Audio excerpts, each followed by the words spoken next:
be around the world, and thank you for joining us once again on truth2u.org. That's truth number 2 letter u.org. I'm Jono, and joining me in the virtual Truth to You studio all the way from Ireland is Jason of Spiritualbabies.net. G'day, mate. Good morning, good morning. And in Jakarta, Indonesia, is the author of the recently released Let's Get Biblical, Why Doesn't Judaism Accept the Christian Messiah, Volumes 1 and 2. You can get a copy from his website at outreachjudaism.org. That's outreachjudaism.org. Welcome back to the program, Rabbi Tovia Singer. Good day, mate.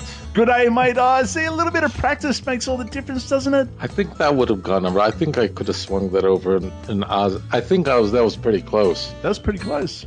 See, practice makes perfect. Season 2 of Torah Pearls, and where are we? We're in Miketz. That's where we are, right? Yeah, we're in Miketz and we're in Hanukkah time. And actually, before we even get onto that topic, comments. Susan said, "Love it just like always. I can't believe all the great teachings and knowledge that the Jewish people have had all these years. So glad to be able to hear it now. Better late than never." I agree, Susan. And Julie said, "Excellent as usual." And Rita, another A+ episode. Thanks, guys, for feedback on the last program. William said, "Love the show, Jono. Awesome insight from the rabbi that I'd never seen before." And he said, "Jason, by the way, cool book." Oh, I'm glad he enjoyed that.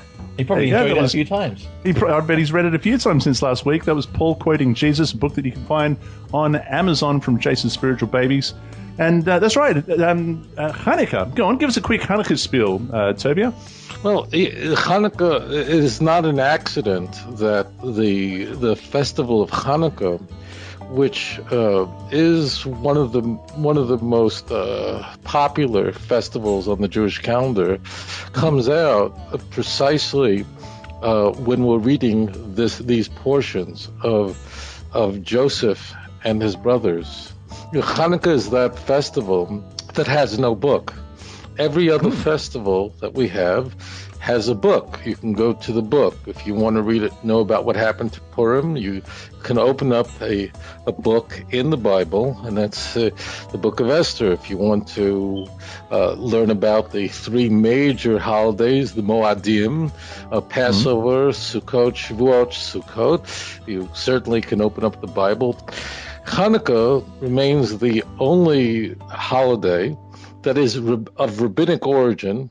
It's after the closing of the canon of Tanakh, and we don't have a book for it. Now, it's true that there are histories that are written about Hanukkah. Most famous Maccabees, right? The Book of Maccabees, but that's not divinely inspired. It's not a holy book. It's very valuable. It's very valuable to us, but it is not. It's not the word of Hashem. It's not the word of God. So we're left with that. We have, of course, the Talmud. We have extensive information. We have Josephus. But we don't. It seems that we don't have a book. One of the other points about Hanukkah is that when we read the literature that we express on Hanukkah, a very important part of history of what sparked this war against the Greek Empire, against Syria, against Antiochus Epiphanes, is sort of left out.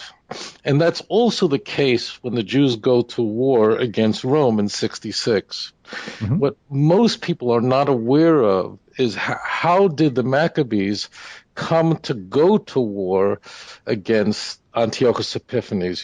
Antiochus Epiphanes, after the death of Alexander the Great, the empire is divided into four parts, and Antiochus Epiphanes seeks to destroy Torah, brings idolatry and poor pigs into the temple and so on. And the way we generally know the story is that the Maccabees rose up and went to war against them. But that is not, in fact, historically accurate, or it's missing a very important feature. That feature is that initially the Maccabees did not go to war against Antiochus Epiphanes, but rather it began with a civil war, meaning that in the Greek Empire, which brought with it, there was a survey done of scholars, of historians a number of years ago, and they asked the question was posed, who was the most important personality, the most important individual that affected Western civilization? Overwhelmingly, the answer was Alexander the Great. when he, in his relatively short life, would conquer basically the whole known world. He would spread Greek thought, philosophy, and so on throughout. That influence would be astounding. And what happened is that there were Jews who began to adopt the ways of the Greeks, who began to assimilate and became close with the Greek Empire, with the Syrian Greek Empire, with the Seleucid Empire. And it was the Maccabees who went to war with them, with these Jews. Now, these Jews because were not... They were willing to compromise, right? Yeah, they're willing to compromise. So you had assimilated Jews who, like today, we see today, who are the ones who are supporting, all kinds of things that are not Israel, and that was the war. It began among the Jews. And obviously these Jews who were very assimilated were very worried, and they then called in Antiochus Epiphanes to defend them, to protect them. And after all, they were the ones who were like the Sadducees and their relationship with Rome, they were the Jews who had the great import. They were the Jews who would collect taxes on behalf of the Greek, of the Seleucid government and so on. And then the Maccabees went to war, and that when the Greeks came in, they were very harsh, and they came in and they wanted to destroy Torah, and it was forbidden to circumcise your sons.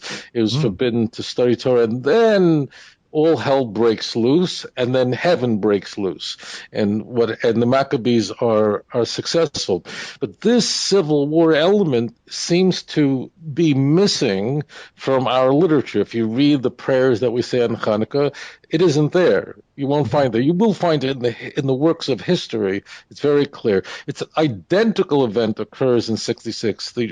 It is a mistake to believe that the Jews went to war with Rome. They just went to war. That didn't happen. What happened was the Jews were very divided. You had the Sadducees who were in cahoots with Rome, and it was the Jews who were against the taxation, against the influence of Rome. They went to war as civil war against their brothers. And that would ultimately bring this elite element. They were the ones who controlled the temple.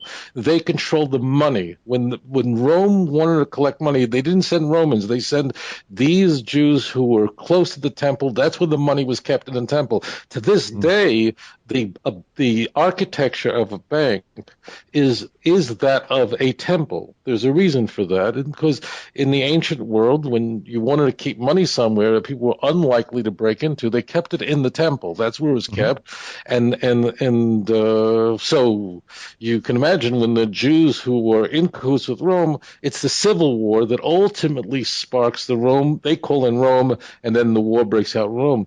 So it's very critical what's coming before us. The reason why Hanukkah is time to these portions of Torah that we are now going through is we are seeing what happens when a family is broken, when when brothers go to war with each other. It isn't an accident, incidentally, that there are two miracles associated with Hanukkah. One is the miracle of the military victory over the Greeks. That's very well known. And then there's this what seems to be a very minor miracle, and that is that there was only one flask of oil that was sufficient for 1 day for the menorah, and it went on for 8 days. And that seems to be the miracle that's permeated and most widely known, not so much the military victory. The question is why.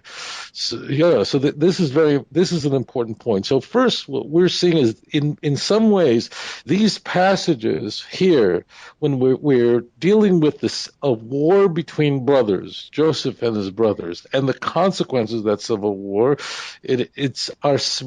we are to know that Hanukkah was launched by essentially brother against brother. That's how it was launched. The military victory of the Maccabees, as it turns out, was only a momentary blink of success. The Maccabees, although they won the war, eventually would still be a vassal state just in Judea. Ultimately, the Romans would come in. It was very short-lived. The Maccabee family was wiped out by Herod, but it was that blink of the light of the menorah, that wink from God, that light of the menorah, that's what permeated, that God was saying, I am there with you, even in the darkness, even in this time of the year during the winter when we don't have a Jewish holiday. And it's during that blink of darkness that God says, I'm with you. I see you. I'm there. And it's that remains with us. The military success of the Maccabees did not remain. It very quickly evaporated. It receded. But this miracle, the miracle that God said, I'm with you, even in the middle of the winter, when darkness prevails, when the owl is strong rather than the rooster, when we don't have Jewish holidays, God is saying, I'm there. The lighting of the menorah is there with you. And we can, in fact, see this in the Bible, an allusion to Hanukkah, and it obviously it goes through the entire year, beginning with Passover, that's the first month, and it just continues through Shavuot, festival of then Sukkot, the festival of tabernacles, and if you turn to Leviticus 23. Leviticus 23. Yeah. So here we have before us all the festivals that are right there, one after the other. And of course, Hanukkah would not be there because Hanukkah hadn't happened yet. It couldn't possibly be there. So you'll see that basically this passage ends. This entire chapter ends at the end of chapter 23 with Sukkot at verse 44. But there's something very intriguing here. If we don't stop, but we keep going, remember it ends at Sukkot. That's the last holiday. That would have been the last holiday covered. But look at Leviticus chapter 24, verse 1, and particularly verse 2, 3, and 4. It says, Then the Lord spoke to Moses, saying, Command the children of Israel to bring you pure oil of pressed olives for the lights, to make the lamps burn continually.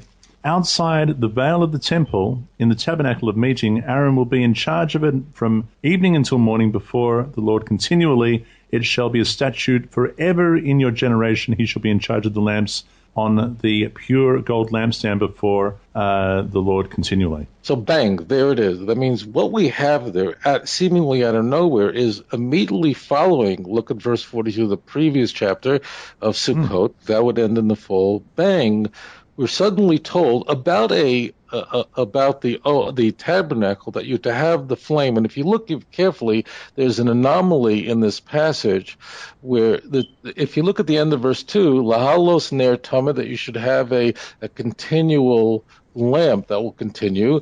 But if you look at verse 4, you'll see there it transitions al hamenorah. I don't have a translation in front of me. HaTorah, on the pure menorah, Yaroch es haneros. You have there the plural of the candles, of the many lights. And that transition, our sages see this as pointing to Hanukkah, that this is no matter where you are, no matter how dark it is, and this follows chronologically perfectly right after Sukkot, that God will wink at you. He's there and he sees you.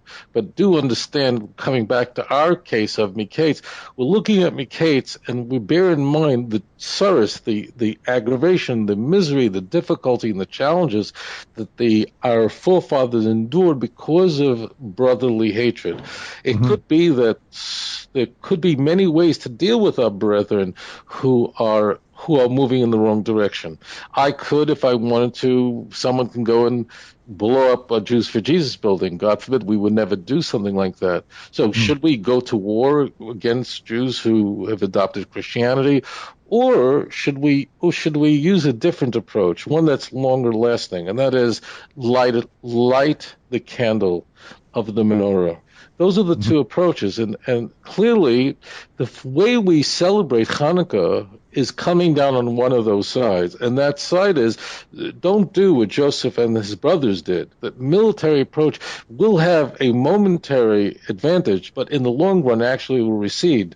The way to influence your brothers who you feel have betrayed their nation by converting, by abandoning the God of Israel, is not through violence, but rather it's by lighting the candle, becoming a lighthouse, a source of light, meaning Torah, for your brethren who have fallen on the other side. So Hanukkah very much is saying there are two strategies here, and the strategy to come down on is on the strategy of light, Torah, and that's what we're seeing playing out right here before our eyes. That's what we're seeing, and it's the violence, obviously, that the brothers inflicted upon Joseph. Right here in this Torah portion, it's all coming back to them now, and our Torah portion begins with Pharaoh's dreams. It says, then it came to pass at the end of 2 full years. Now, 2 full years. 2 full years, this is Joseph has been in jail all of this time. The last thing he said to the chief butler was, hey, put in a good word for me when you get out. Don't forget about me. Get me out of here because I haven't done anything wrong. But 2 full years went by, and Pharaoh had a dream, and behold, he stood by the river, and suddenly there came out of the river 7 cows, fine-looking and fat, and they fed in the meadow, and then behold, 7 ugly cows came up. They were gaunt and ugly, and stood by the other cows by the brink of the river, and the ugly cows, they ate up the fine-looking cows. And so Pharaoh awoke, and he slept again and dreamed a second time, and suddenly 7 heads of grain came up on one stalk, plump and good, and behold, 7 thin heads, blighted by the east wind, sprang up after them, and the 7 thin heads devoured the 7 plump full heads. So Pharaoh awoke, and indeed it was a dream, and it came to pass in the morning that his spirit was troubled, and he sent and called for all the magicians of Egypt and all the wise men, and Pharaoh told them his dreams, and there was no one who could interpret it for Pharaoh. And then the chief butler spoke to Pharaoh, saying, I remember my faults this day. When Pharaoh was angry with his servant, and you put me in jail, and he basically tells him the story, and he says, now there was a young Hebrew man with us. He was a servant of the captain of the guard, and we told him our dreams, and he interpreted the dreams for us, and what he said was going to happen indeed happened. And then Pharaoh sent and called Joseph and brought him quickly out of the dungeon. He shaved, he changed his clothes, and he came to Pharaoh. And Pharaoh said to Joseph, I've had a dream, and there is no one who can interpret it. But I have heard it said of you that you can understand a dream and interpret it. So Joseph answered Pharaoh, saying, it is not in me. God will give Pharaoh an answer of peace. Tovia. Yeah. So what's happening here is, I think that every person who studied the Bible is thinking of another personality comes to mind who will now rise up to become great in exile. And one is Joseph. Joseph is about to interpret a dream and Pharaoh is going to recollect the dream, not precisely in the same way, but the show is beyond the scope of the show to go through the variances and how Pharaoh repeats it. But the key is that we have Joseph is about to be told the dream, and then he's going to interpret it. And that interpreting a dream will then he will rise up to become essentially second in command of Egypt. Only Pharaoh is above him. Who else? What other Jew in history is going to be in exile, is going to be able to interpret a dream, and he will essentially rise up to become second in power? It's Daniel, right? That's Daniel, right? Daniel is it is impossible. Daniel, in fact, is dealt a much more difficult interpretation job, because whereas Joseph was told the dream and he only had to interpret it, Nebuchadnezzar, the king of Babel, was very cognizant of what happened with Joseph, and he says, I'm not going to even tell you the dream. You need to tell me. So Daniel was able to tell him the dream and what it meant, and we see the similarities are are striking. What happens is he becomes second in command. He's given a new name, as we're going to see in a moment. Things change. So the similarities between the two is striking. But there's also a difference between them. And the differences, I think, are even more striking in that Joseph was already a person who was a dreamer. He had dreamed earlier than this, and he was generating his own dream. But eventually, when he goes down to Egypt, he then essentially is working through somebody else's dream. And he's working through Pharaoh's dreams. He's now becoming somebody else's interpreter. Sure. Daniel is the exact opposite. This is the most striking part of the history, and that is with Daniel doesn't have any history with dreams at all. And Daniel is the person who then is able to interpret this dream and able to not this dream, but a number of visions, tell them what it is, and then it is subsequent to that Daniel, of course, rises up like Joseph, but then Daniel is able to then produce his own visions of the Messianic age, of the final redemption, of the future hope. It also isn't an accident that we have here essentially a struggle, as we discussed last week, and this is all going to come together for you, is who is going to lead the family? Who is going to be the Bechor? Who's going to be the firstborn? And we have, of course, ultimately, this challenge is going to be between Joseph and Judah. And we see even in the Messianic passages, ultimately it's Joseph and Judah who are warring with each other in the civil war that splits the nation. But at the end of the days, they're going to come back together. But it's ultimately Judah who is the leader. Daniel somehow Daniel, of course, is from the house of David. He's from the tribe of Judah. Daniel rises up, and he then is able to produce a vision of the Messianic age, chapter 7. What we see is brilliant. So they're moving in different directions. Joseph is moving in direction from producing his own dream in the land of Israel. We talked about how the dream was very connected to Egypt. It was connected to the land. The two dreams were separated. One is on earth, one is in celestial, unlike Joseph's dream. Whereas Daniel is going to move to help Nebuchadnezzar understand his dream. So he's first working for somebody else, and then he's going to be able to actually produce his own vision for the future. Of course, it's through divine inspiration, which means he's going to rise up. He's going to rise up because his mind is going to be very focused on the land of Israel. He's going to fast for many years, or 21 years, to make sure that the Jewish people are going to return. Everybody ultimately gets it. We're not going here yet, but Joseph eventually, at the end of his life, is going to realize the importance of the land of Israel, and he's ultimately going to plead, don't allow my bones to remain here in Egypt. Make sure you bring them back. It means everybody gets it at the end, so there is that resolution that happens. But this is Joseph's struggle, very different than, obviously the similarities is what everyone notices of Daniel and Joseph, but it is most striking is the variances here, and that is they actually are each moving spiritually in an opposite direction. Daniel is moving toward the land of Israel, and therefore he's going to envision the Messianic age.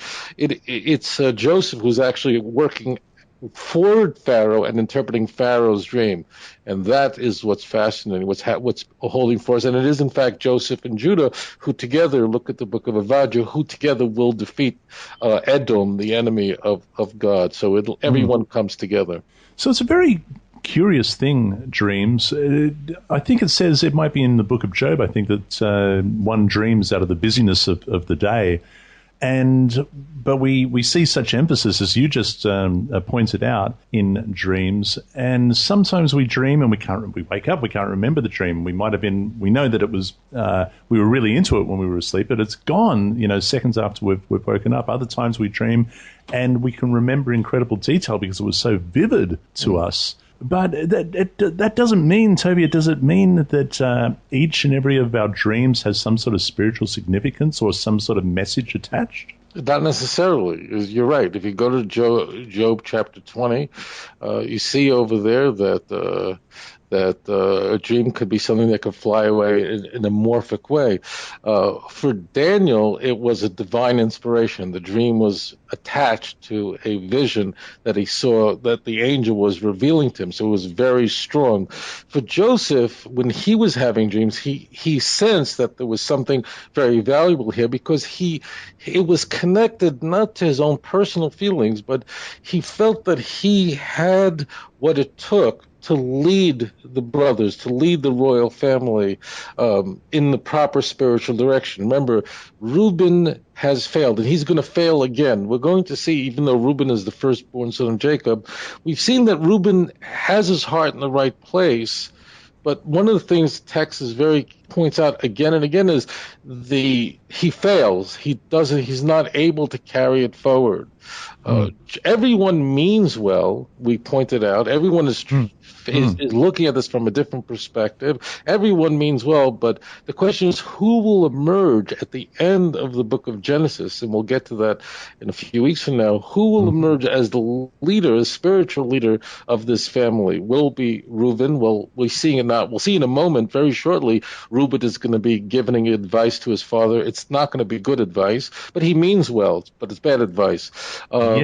We will get to that. We'll get to that. Judah also puts his hand up. That's the key, what you're looking for. We're looking for everyone means well. Everyone wants to lead the family in the right direction.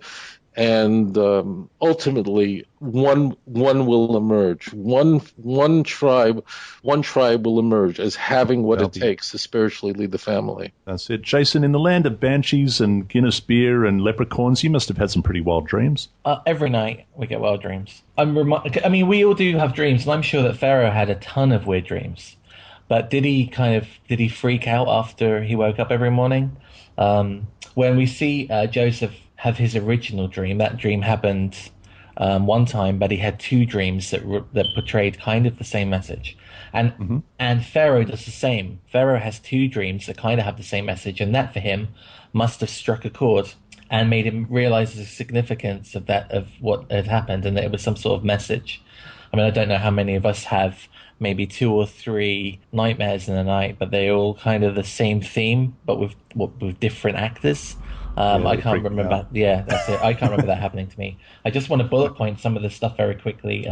Please. In this period, and even up to today, there are winds in Arabia and the desert around the Middle East, which are terrifying to people, and the people of the land had different names for them. And I just wanted to point to a couple of things. So the east wind that's mentioned in verse 6 is traditionally known as the Sirocco wind, and that can decimate a harvest for 2 months. So when we read dry and hot, it's a really innocuous term. It just says east wind. But if you lived there, this particular wind, the east wind, was one that could wipe out a year's work. And I thought, it's worth mentioning. And when we read magicians for Pharaoh, they're actually scribes. So the Egyptian texts will say sacred scribes for those. So that's worth mentioning next time we go through. We imagine they come out with magic wands and loads of tricks in a bag. But I think it's more likely that they were as close to science as Egypt had at the time. Right. And that they used that science to try and replicate the miracles in nature. Well, it's interesting just also that you mentioned the repetition of the dream, because it is verse 32. Joseph says to Pharaoh, and the dream was repeated to Pharaoh twice, because the thing is established by God, and God will bring it to pass. And that's after he's already told him the interpretation of the dream, saying that you've had these 2 dreams, but the dreams are one, and what's going to happen is you're going to have 7 years of great plenty, and then you're going to have 7 years of famine, and everyone's going to forget about the plenty. So what you've got to do, and he gives Pharaoh the advice, is he says, select a discerning and wise man and set him over the land of Egypt.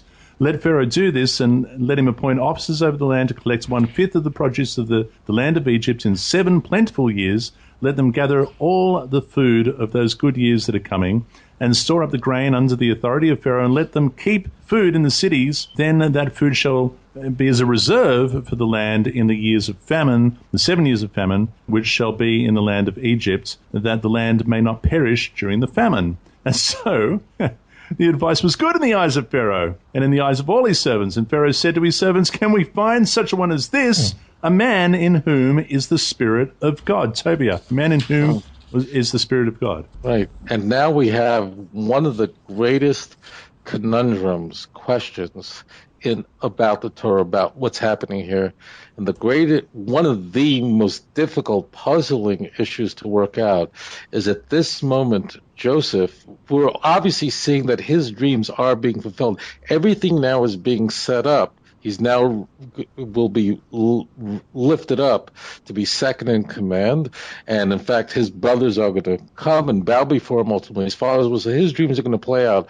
But there's this fundamental question that everyone asks right here. Until this point, Joseph was in a prison. Joseph was a slave. Joseph did not have any authority over his life. But suddenly now, Joseph is now the second in command of Egypt. And the question is, his father. He knew that his father must have been miserable. He knew that his father loved him very much. Why at this stage, now that he is in command of Egypt, he's a vice president of Egypt, he's second in command, why at this juncture doesn't Joseph write to his father, send messengers to his father to let him know, I'm alive, I'm okay, I'm all right? Why does That's he? a really good point. Yeah, I'd never thought of that before, because now he's risen to power. He's got the signet ring. He's second in charge. He's got a chariot. Everyone cries out before him, bow the knee, and so on and so forth. Why at this point doesn't he go send out messengers to find his father? Right. So this is a very big conundrum. I'll just share, and we're going to see now, another interesting feature about Joseph, which is very striking, is we're going to see that he's going to be crying a lot. In fact, there's no one in the Torah, there's no one in Tanakh who cries as much as Joseph, which is also very striking. Why is there so much weeping, so much tears? And what we're going to do is right now is we're going to seek to answer this question. And when we do, whenever you have a correct answer, everything falls into place. The one answer should solve every single question. So the question is, why doesn't Joseph write back to his dad and say, I'm okay, send messengers, send a postcard, a fax, email, I'm fine, come here, I'll take care. Why does he remain silent? And in order to solve this question and to solve what is we're about to see before us, we have to apprehend something that is counterintuitive, and that is that we, when reading Scripture, have access to information that none of the people who are in these events have access to. Jacob knows so much. We know much more than Jacob did at this time. Jacob thinks his son was killed by animals, right? So what we want to do is, in order to solve this question, is we have to actually detach ourselves from the text, because we're given the advantage of reading the Torah and seeing everything. It's all unfolding. We see all the different parts of the stage. So we assume but we actually know what Joseph did not know. So in order to solve this question, we have to ask ourselves, what was Joseph thinking in that pit that he was thrown into? What was going through Joseph's mind? What did he know and what did he not know? Well, as it turns out, there was a lot he didn't know.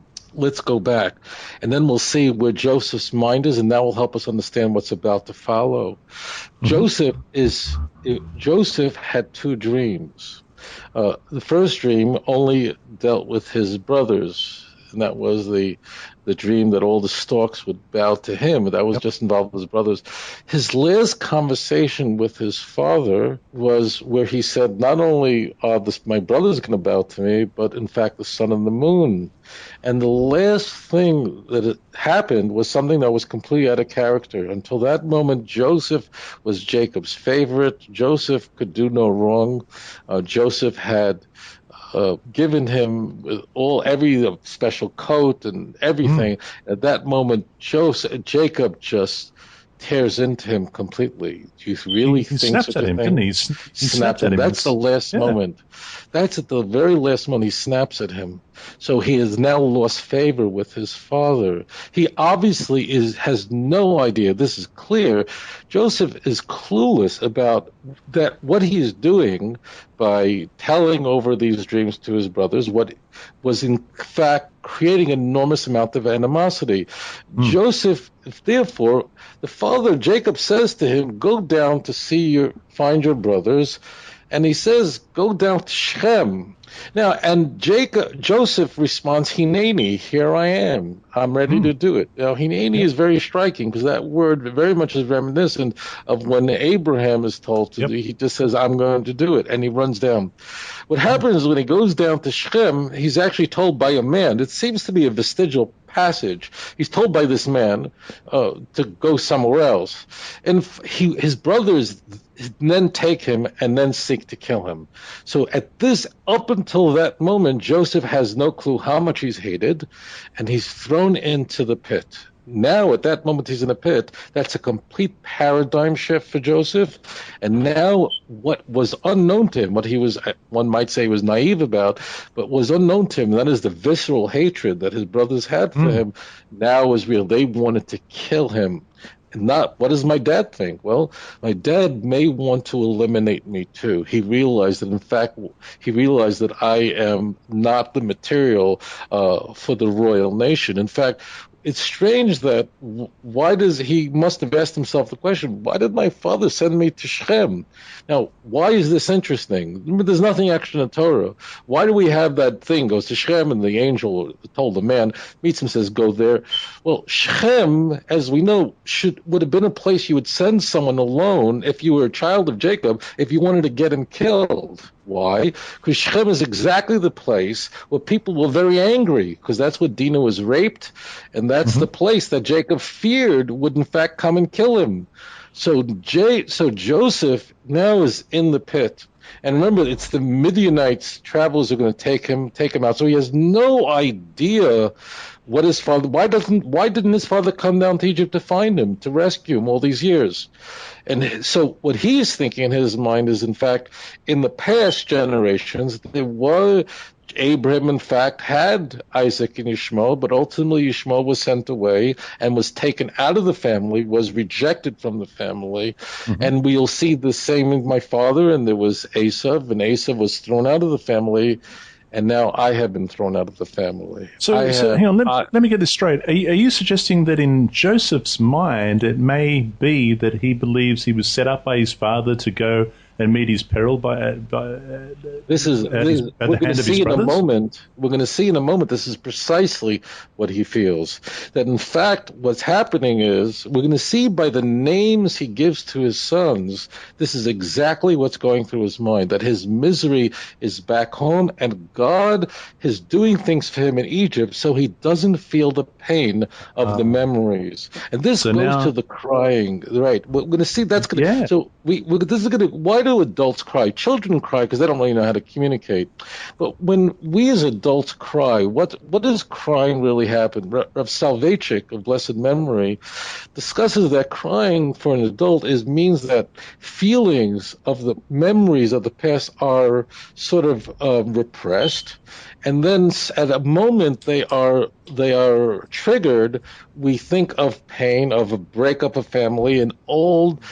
My father, a fight I had with my father. I haven't spoken to my sister in years.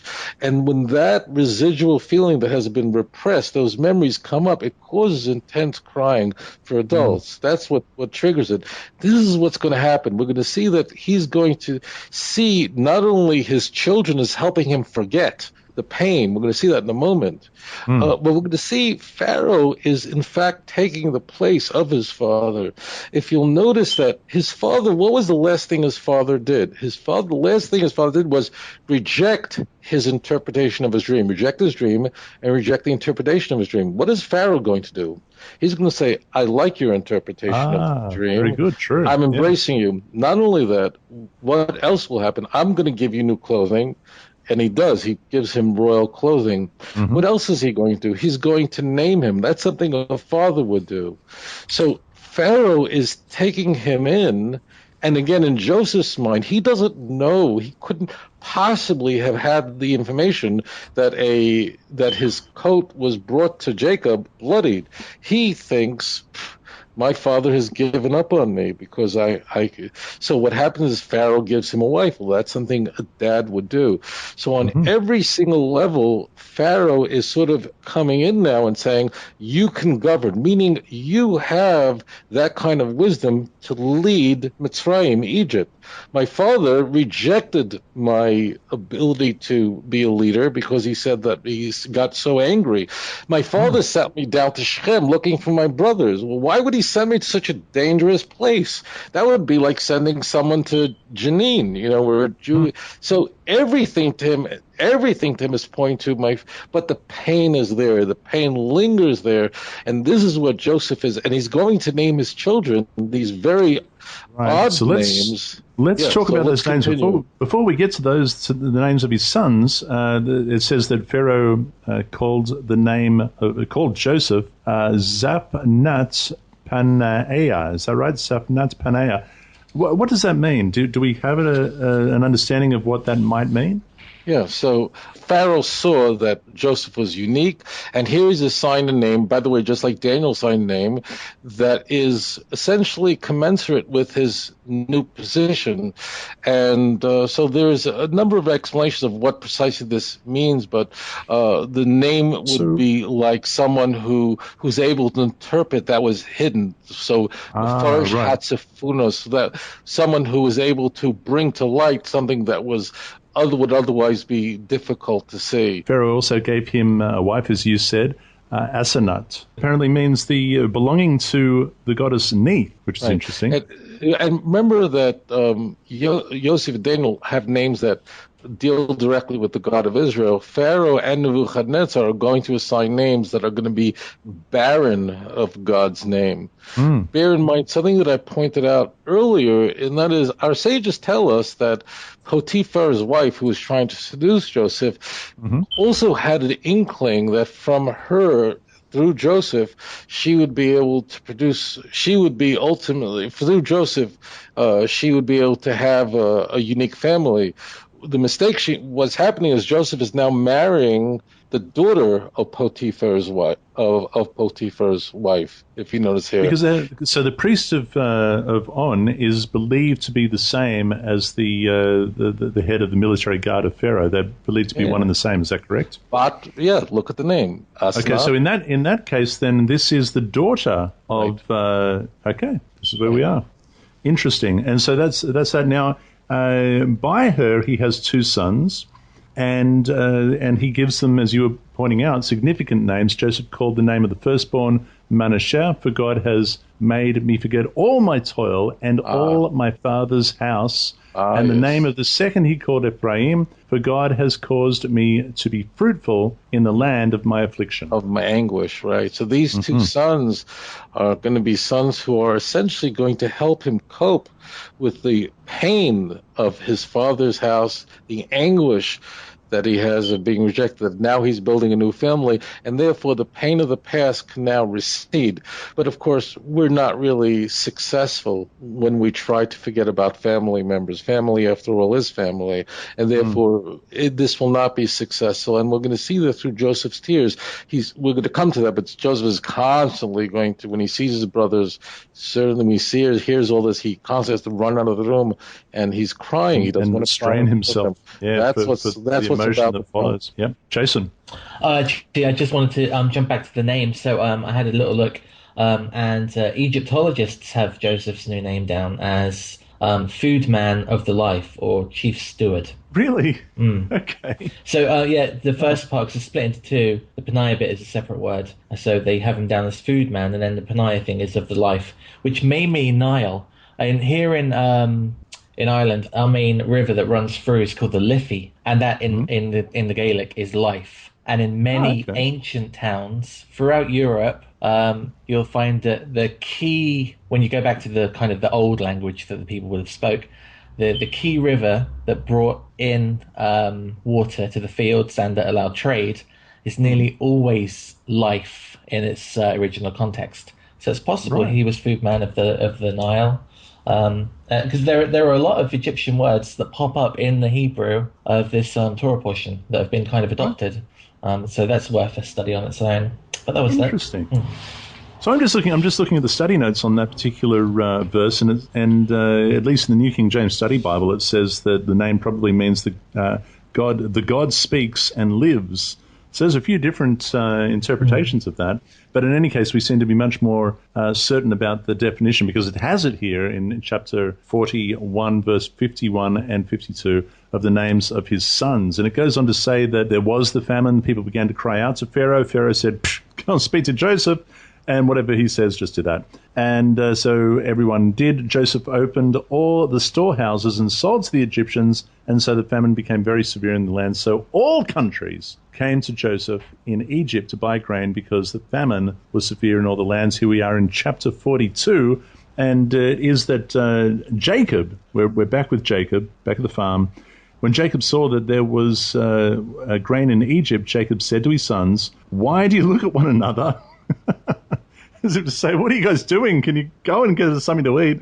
Indeed, I've heard that there is grain in Egypt. Go down to that place and buy for us there that we may live and not die. Go on, you guys. But leave Benjamin here. So here we have the last remaining son, as far as he knows, of Rachel, and there's no way that he's going to let Benjamin out of his sight. He says, lest some calamity befall him.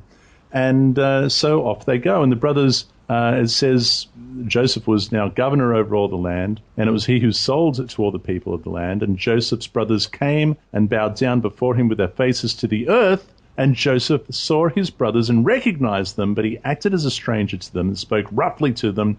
And he said to them, where do you come from? And they said, from the land of Canaan to buy food. So Joseph recognized his brothers, but they did not recognize him. Then Joseph remembered the dreams. And right here, isn't it, Tovia, that this is the first fulfillment of the dreams that he had? This is unfolding before our eyes. I'd like the listener at all times to bear in mind that what is happening, all these events are unfolding for our eyes, is a prophecy that had to be fulfilled going back to Genesis chapter 15, where God told Abraham that your children will have to go down to Egypt and be a stranger there. And that's what's happening. So there are, on every dimension, everything is happening. Joseph's dreams are now going to unfold before our eyes. Joseph now wants to test his brothers. He doesn't know. He needs a resolution here. He's obviously in an enormous amount of pain, as we discussed, but he needs to know, do they recognize their mistake? That means the question is, why doesn't Joseph just say, hi, it's me? Well, there's a very important reason for this. Joseph needs resolution. He needs to know, did his brothers regret what they had done, A, and B, when they threw him in the pit, were they simply acting in their best wisdom, or was it done out of hatred and jealousy towards Rachel? Remember, Joseph's mother, Rachel, was the one who was loved, and Leah was, and the question to him, the conundrum, the issue that had to be solved for him is, how would they treat Benjamin? That was very important to Joseph. And if he revealed who he is right now at this stage, hi, I'm your brother, he is in charge. They're in Egypt. They're in a lot of trouble. They have to behave in a certain way. So he would lose the opportunity to figure out if his brothers have regretted, and how will they treat Benjamin? Will they cast him aside like me just because he's the child of Rachel? Wow, or will they act differently? That's what's being set up here. So Joseph is very bright.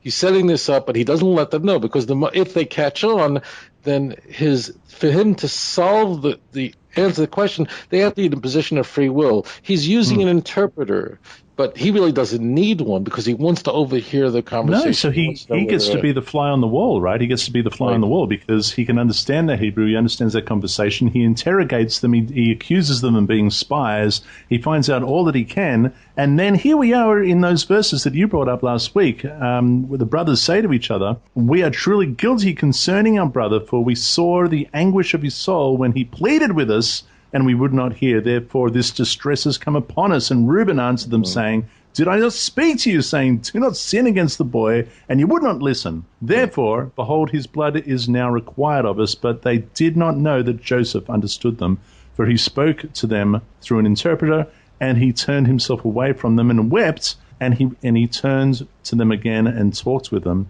And he took Simeon from them and bound them before their eyes. It makes me wonder...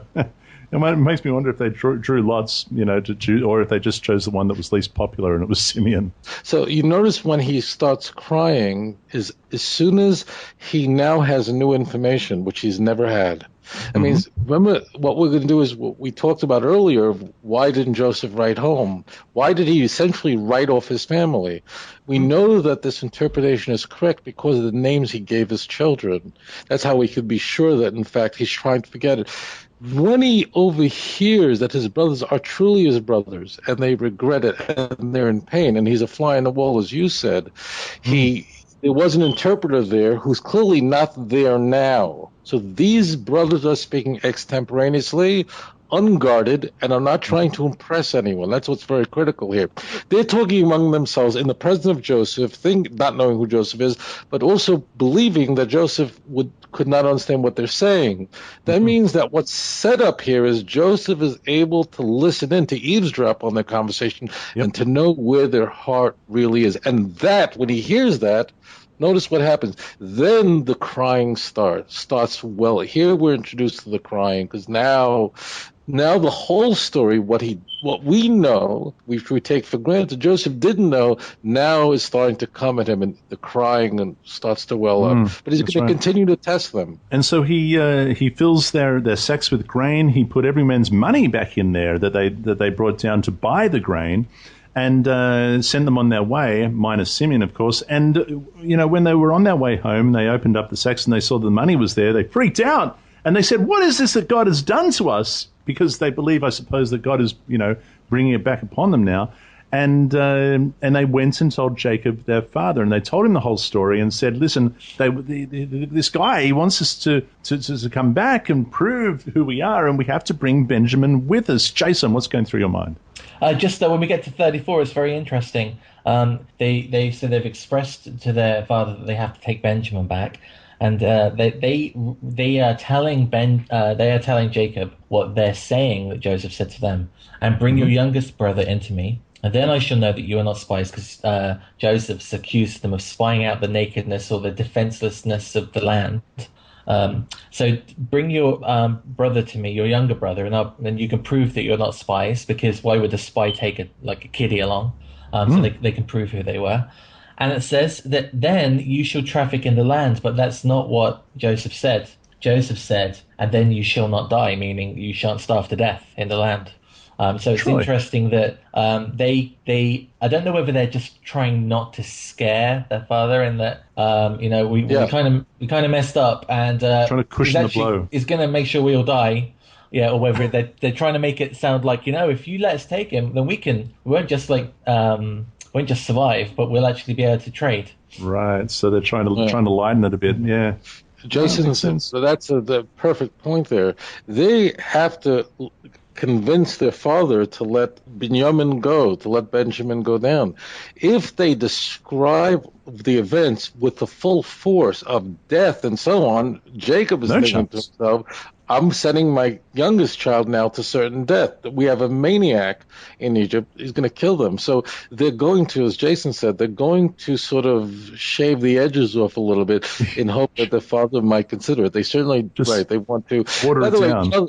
Water it down. One other point should be said here. All the claims of Joseph is charging them with is completely nonsensical. There's no basis for it. But as Mel Brooks said, it's good to be the king. Meaning, when you're basically the king or second command of Egypt, you could make any kind of charge you want to. You're holding on to all the food. Essentially, why would you think we're spying? Well, that's not going to come up here. We're not spying. But Joseph's charges are clearly nonsensical. It wouldn't make a difference. But like Jason said, they're shaving this down a little bit for the father. It's not going to succeed because. No, even so. I mean, it seems like Jacob's willing to let him write him off as good as gone because you're not having Benjamin is basically the message. And then Reuben, now this is what you were referring to earlier on, Tovia. Reuben spoke to his father saying, kill my 2 sons. I mean, can you imagine his 2 sons going, what the? Kill my 2 sons. If I do not bring him back to you, put him in my hands and I will bring him back to you. But he said, my son shall not go down with you, for his brother is dead and he is left alone. Now, what does it mean he is left alone? Does it just mean that he is the last? And he's what's left over of Rachel. Yeah. And now what comes into view here is so much about Reuben, and that is that he means well, but his judgment is off. And this will find us over again. He's going like, what do you mean kill my children? Jacob is going, are you insane? Why would I kill my grandchildren? That's to me like my children. What's going to happen is that if we notice that Reuben is going to fail, the person who will emerge as the leader of the family is not going to be the person who's going to say, kill my 2 children. This will come up in a moment, but it's important here is Jacob is going to ultimately trust Yehuda, because Yehuda had, in fact, at this stage, has already experienced the loss of 2 children. So it's very important to juxtapose this. Reuben is saying, kill my 2 children, but Judah ultimately, remember his son Aaron Onan have died. Judah knows what it's like to bury 2 children. So he's able to make the case at the right juncture, at the exact moment to say, look, Dad, I know what it's like to lose children. I've lost 2. So juxtapose Reuben's, again, Reuben means well, his timing is off, and the reason he's trying to explain to his father why he should try, it doesn't even make sense. He's obviously not the kind of material for the leadership. He's going to lose that. Yehuda, everything is going to be juxtaposed one against the other. So we're going to see that coming into view very, very shortly. So a terrifying 30 seconds for Reuben's 2 sons, but fortunately Jacob rejects that offer. And as they begin to, the supplies get low again, Jacob says, you guys better get back down to Egypt and get some more. And they say, well, we can't do that because that guy's still there. Simeon's there.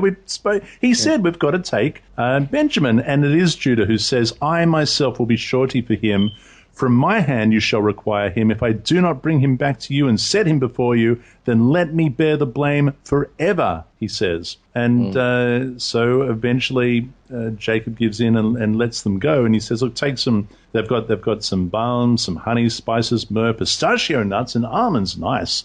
Foods that are indigenous to the land of Israel, which aren't identified at all with Egypt. So therefore, this is like bringing him stuff that Egypt doesn't have. It could be the wealthiest country right now, but these are just unique foods. These are some exotic foods as far as Pharaoh is concerned. This is very exotic for Egypt, right? Okay, so he's really going all out to placate this harsh chap, and to secure that all of his sons will come back safely and with food.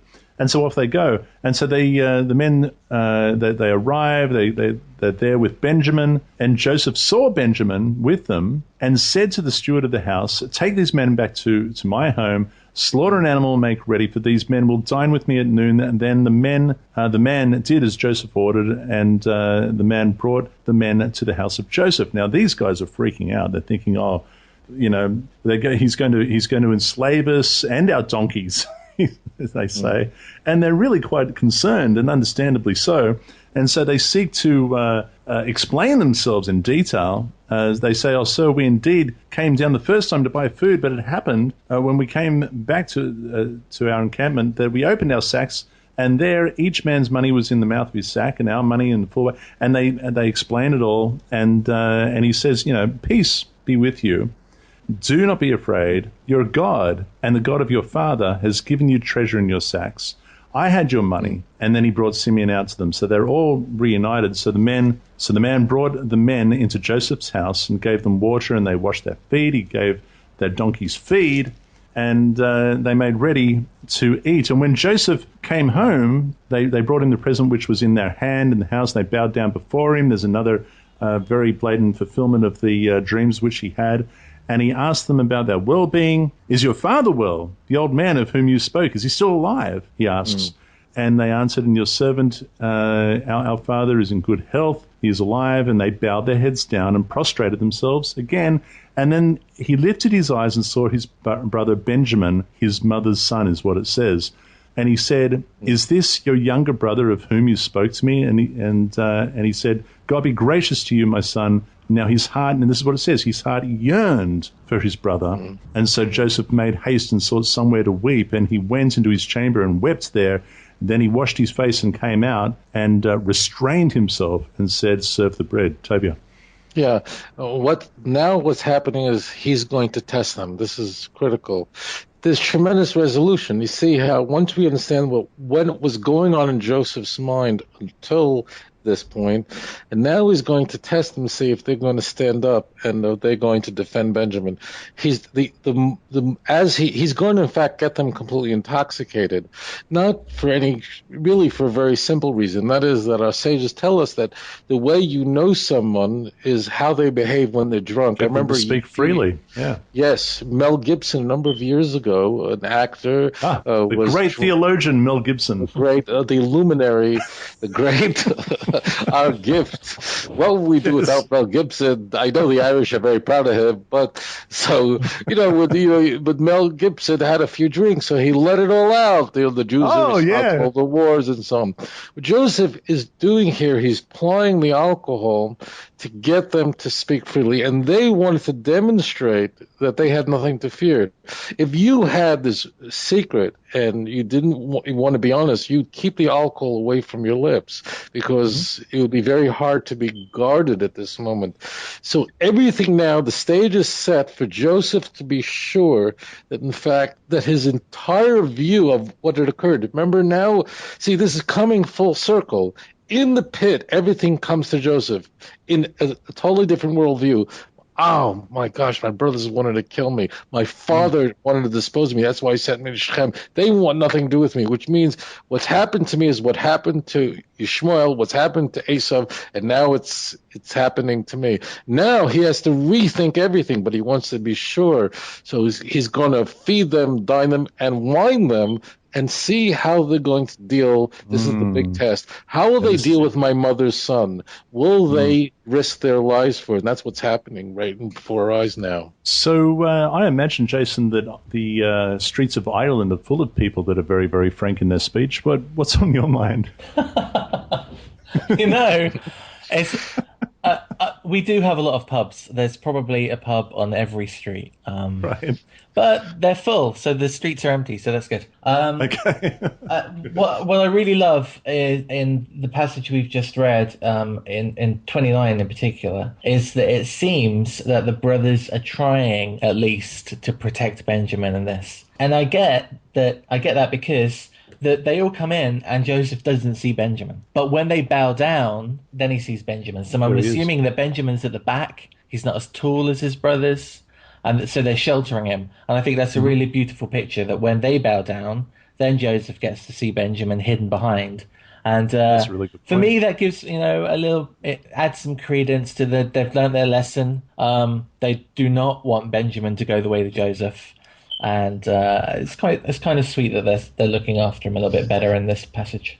Yeah. So now that reminds me, they've given so much to eat, huge portions, and yet it says that Joseph made sure that Benjamin had 5 times the portion that the other guys had. And I wonder, Tovia, if he was doing so to see if they would treat him the way that Joseph jealousy to see if that would happen. Right. Yeah. That means he's doing for Benjamin what his father.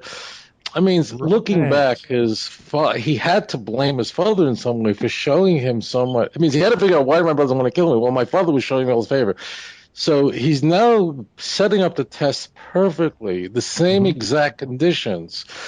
Benjamin now is lavish with gifts, and the other brother, will they in fact behave the way they did before, which would indicate to Joseph that what they had done originally was out of pure jealousy or was just misguided. In fact, Joseph was naive by telling the dream and so on. That's what he wants to make sense of. So he's going to do for Ben. He's going to keep Benjamin right next to him, give him all this much more, and to see if this will affect their judgment. Of course, things are going to. He's going to see in the moment that in fact that seeing that they regretted it. They're going to see that they're going to stick their neck out to protect Benjamin. Yeah, now this is what happens. So he sends them again on their way, all of them, they're gone. But he plants within Benjamin's sack a silver goblet, I think, that he says he uses to practice divination. He sends people, his servants, after them to catch them and say, look, it's missing. You guys have probably got it. They say, look, take the life of the one who has it. We certainly didn't do it. And when they open up the sacks, lo and behold, it's in Benjamin's sack. And they tore their clothes, and each man loaded his donkey and returned to the cities of Judah. And his brothers came to Pharaoh's house, and he was still there. And they fell before him on the ground. And Joseph said to them, what deed is this that you have done? Did you not know that such a man as I can certainly practice divination? And then Judah said, what shall we say to my Lord? What shall we speak, or how shall we clear ourselves? God has found out the iniquity of your servants. Here we are, my Lord's slaves, both we and he also, with whom the cup is found. But he said to him, far be it from me that I should do so. The man in whose hand the cup was found, he shall be my slave. And as for you, go in peace to your father. Oh, my goodness. So Judah, it's reminiscent of... it's reminiscent of when Reuben goes to get him out of the pit and he's not there, and he says to the brothers, he's gone. And me, where will I go? Where can I possibly go to find him? I mean, what am I going to do? But it seems like this is what's going through Judah's mind right now, because he absolutely assured his father that he would bring the lad back. Tovia. Yeah, so what we have here is who is going to emerge, and that's where we're coming to in the next portion. Who is going to emerge as the leader of the family? Mm-hmm. So there's going to be resolution. There's also going to be the tying into Hanukkah, and that is, how do you in fact inspire another person? By throwing them in a pit? I remember years and years ago there was a Jews for Jesus missionary place in South Africa, and I think a whole bunch of people just sort of burnt the place down. Is that how you deal with people who you want, or do you bring the light of Hanukkah? Do you inspire people in that way? Yehuda is going to know at every juncture the correct move, the right thing to do, how to be. He's not perfect, as we have seen, but he's the person who has those qualities that he'd ultimately be the father of King David and the Mashiach himself, which would all come together in the future. So again, this chapter is once again Ma'aseh Avos, which means the events of our fathers. Is Siman Labonim, is a signpost up ahead for the children, and that's what we're observing right now. That is our Torah portion. Jason, any parting thoughts, my friend? Well, if this is the first time going through this Torah portion, listeners, you are left on a cliffhanger.